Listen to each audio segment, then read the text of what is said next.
هي الحلقات تحفظني بآيات من القرآن، هي الحلقات تملأني بحب المصطفى العدنان، هي الحلقات تحفظني بآيات من القرآن. اعوذ باللہ من الشیطان الرجیم، بسم اللہ الرحمن الرحیم۔ ناظرین کرام، السلام علیکم ورحمۃ اللہ وبرکاتہ۔ انشاءاللہ تبارک و تعالی آج ہم لوگ پڑھیں گے النحو الکبیر کا سبق نمبر 36، تمیز کا بیان۔ اب تک جو ہے وہ اس سلسلے میں اب تک 3 ویڈیوز جو ہے وہ بنا چکا ہوں، اور تقریباً جو 3 ویڈیوز میں تھا وہ تمیز کی تعریف اور تمیز کی اقسام، اور جو ہے وہ نسبت میں اور مفرد میں ابہام وغیرہ، یہ وہ ساری چیزیں جو ہے وہ میں آپ کے گوش گزار کر چکا ہوں۔ اب یہ ہے کہ جو اب تک جو ہم نے منصوبات پڑھے ہیں، اچھا منصوبات وہ ان کو کہتے ہیں جو حالت نسبی میں ہے نا، تو حالت نسبی آنے والے جتنے بھی چیزیں ہم لوگوں نے پڑھی ہیں، ہم نے پڑھ لیا ہے اب تک تمیز کے بارے میں، ٹھیک ہے۔ 36 سبق نمبر 36 میں ہم لوگوں نے پڑھا۔ اچھا پھر اس کے بعد سبق نمبر 35 میں ہم لوگوں نے کیا پڑھا تھا؟ سبق نمبر 35 میں جو ہے وہ ہم لوگوں نے حال پڑھا تھا، حال بھی حالت نسبی میں ہوتا ہے۔ اسی طرح سے ہم نے جو ہے وہ مفعول لہو پڑھا تھا، وہ بھی حالت نسبی میں ہوتا ہے۔ سبق نمبر 32 میں ہم نے مفعول فیہ کے بارے میں پڑھا تھا، وہ بھی حالت نسبی میں ہوتا ہے۔ اسی طرح سے جو ہے وہ مفعول مطلق کے بارے میں پڑھا تھا، مفعول بہ کے بارے میں پڑھا تھا۔ تو یہ سارے کے سارے جو مفاعیل ہم نے پڑھا تھا، مفاعیل خمسہ، وہ حالت نسبی میں ہوتے ہیں۔ اور اس کے علاوہ جو ہے یہ حال اور تمیز، یہ جو ہے وہ حالت نسبی میں ہوتے ہیں۔ ابھی تک جو مذکورہ جو منصوبات ہیں، جو اب تک جو ذکر کیے گئے ہیں، ان کا میں آپ کو خلاصہ بتا دیتا ہوں، آسانی ہو جائے گی کہ آپ جو ہے وہ تتمو کہتے ہی اس چیز کو ہیں کہ پکڑ کے اس کو جو ہے وہ ہم نے جو ہے وہ بالکل چھوٹا سا کر کے اس کا ایک جو ہے وہ خلاصہ آپ کے سامنے پیش کر دیا کہ آپ جو ہے وہ کس طرح سے جو ہے وہ اس کو پہچان سکتے ہیں۔ یہ منصوبات کو پہچاننے کا طریقہ کار کیا ہوگا، بہت زیادہ ڈیٹیل میں تو میں نہیں بتاؤں گا، سلائڈز جو ہے وہ میں نے بنا دی ہیں اور کتاب میں بھی یہ ساری چیزیں موجود ہیں۔ دیکھیں اس کو آپ کو اصل میں سمجھنے کے لیے تو یہ ساری کی ساری پچھلی والی چیزیں جو ہے وہ سمجھنی ہوں گی۔ بس میں ایک پیٹرن میں آپ کو بتا دیتا ہوں کہ جب کوئی اسم آپ کو حالت نسبی میں نظر آئے گا تو آپ اس کے بارے میں کیسے سوچ و بچار کر سکتے ہیں اور اس کو کیسے آئیڈینٹیفائی جو ہے وہ کر سکتے ہیں۔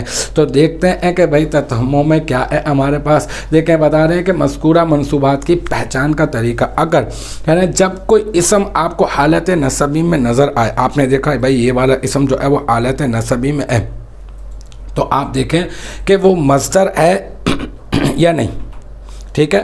آپ نے سب سے پہلے کیا دیکھنا ہے کہ وہ مصدر ہے یا پھر نہیں ہے۔ آپ مصدر کو کس طرح سے پہچانیں گے؟ وہ بار بار ڈکشنریز ہم لوگ کھولتے ہیں اور وہ پریکٹس ہوتی ہے ہماری، تو ہم لوگ مصدر کو پہچان لیتے ہیں اور وہ فعل نہیں ہوگا، فعل کی علامت اس میں جو ہے وہ نہیں پائی جا رہی ہوگی، اور مطلب بہت ساری چیزیں ہیں جو آپ کو ایسا جو ہے وہ سمجھنے آ جائیں گی۔ تو دیکھیں کہ وہ سب سے پہلے آپ نے یہ دیکھنا ہے کہ وہ مصدر ہے یا پھر نہیں۔ اگر مصدر ہو، ٹھیک ہے، اگر مصدر ہو تو پھر یہ دیکھیں کہ وہ ماقبل فعل جو اس سے پہلے جو فعل ذکر کیا گیا ہے یا شبہ فعل وہ جو ذکر کیا گیا ہے اس سے پہلے اس کا ہم معنی ہے یا نہیں، بالکل سیم میننگ ہے یا نہیں۔ میننگ کی سیم کی بات کر رہا ہوں، ورڈز اور حروف کی سیم کے ہونے کی بات نہیں کر رہا۔ اگر وہ ماقبل فعل یا شبہ فعل کا ہم معنی ہے یا نہیں، پہلے آپ یہ دیکھیں۔ اگر ہم معنی ہو تو بس آپ سمجھ جائیں کہ مفعول مطلق ہوگا، ٹھیک ہے، کیونکہ مفعول مطلق وہ مصدر ہوتا ہے جو ما قبل فعل کے ہم معنی ہوتا ہے، جیسے قعدت جلوساً والی ہم لوگوں نے اس کی مثال پڑھی تھی، ٹھیک ہے۔ اچھا پھر آگے چلتے ہیں، اور اب آپ دیکھیں کہ میں نے آپ کو بتایا اگر وہ ما قبل فعل کا ہم معنی ہوگا تو مفعول مطلق، اور اگر ما قبل فعل کا ہم معنی نہ ہو تو دیکھیں کہ وہ ما قبل فعل کے لیے سبب بن رہا ہے یا نہیں۔ اگر ما قبل فعل کے لیے اگر وہ سبب بن رہا ہے تو مفعول لہو ہوگا، کیونکہ مفعول لہو وہ ہوتا ہے جو ما قبل فعل کے لیے جو ہے وہ ما قبل فعل کے وقوع کا جو ہے وہ سبب بنے، یعنی پہلے جو اس سے پہلے جو فعل جو ذکر کیا گیا ہے اس کے کیوں ذکر کیا گیا ہے، کیوں ہوا ہے، وہ فعل واقع کیوں ہوا ہے، تو اس فعل کے وقوع کا جو سبب بنتا ہے اس کو ہم لوگ کہتے ہیں مفعول لہو. جیسے ضربت زیدن تعدیبا نہیں پڑھی تھی ہم نے مثال، جیسے میں نے مارا زید کو، کیوں، ادب سکھانے کے لیے مارا. تو یہاں پہ تعدیباً بھائی مصدر تو ہے لیکن یہ پیچھے ضربت فعل کا ہم معنی نہیں ہے. ٹھیک ہے، تو اب کیا کہ دوبارہ سے ایک مرتبہ میں آپ کو عبارت پڑھ دیتا ہوں، ذہن آپ کا بنتا چلا جائے گا. دیکھیں جب کوئی اسم آلت نصبی میں نظر آئے تو سب سے پہلے دیکھیں کہ وہ مصدر ہے یا پھر نہیں. اگر مصدر اگر ہے تو پھر دیکھیں کہ وہ ما قبل فعل کا امانہ ہے یا نہیں. اگر ما قبل فعل کا امانہ ہے تو مفعول مطلق. ٹھیک ہے، اور اگر ما قبل فعل کا امانہ نہیں ہے تو دیکھیں کہ ما قبل فعل کے لیے سبب بن رہا ہے یا نہیں. اگر سبب بن رہا ہے تو مفعول لہو ہوگا. اور اگر مصدر نہ ہو، اگر وہ آلت نسبی میں نظر آنے والا وہ لفظ اسم وہ اگر مصدر نہ ہو تو دیکھیں کہ اسماء مشتقات میں سے کوئی اسم ہے یا نہیں. اگر ہو اسماء مشتقات وہ ہوتے ہیں جسے فعل سے جو ہے وہ جسے مصدر سے جو ہے وہ مشتق کیا جاتا ہے. تو اگر وہ اسماء مشتقات میں سے ہے، اسماء مشتقات میں سے کوئی اسم ہے یا نہیں، اگر ہو تو پھر سمجھ لیں کہ وہ کیا ہوگا، حال ہوگا. حال سبق نمبر 35 آپ پڑھ لیجئے گا دوبارہ سے تو آپ کے سمجھ میں آ جائے گا.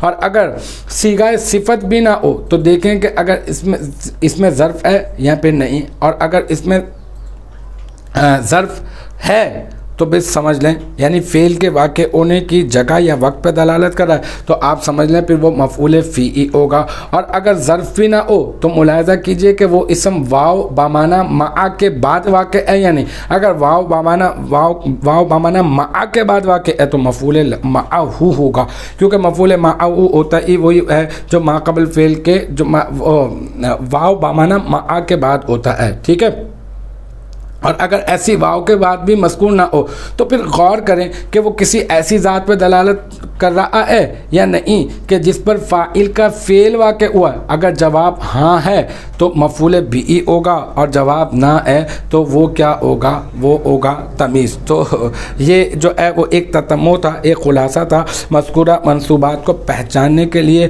میں نے سمجھا کہ یہ بھی اس کو بھی ایک مرتبہ جو ہے وہ مطلب تیزی کے ساتھ جو ہے وہ ذکر کر دیا جائے تو انتہائی مفید ثابت ہو سکتا ہے طلباء کے لیے.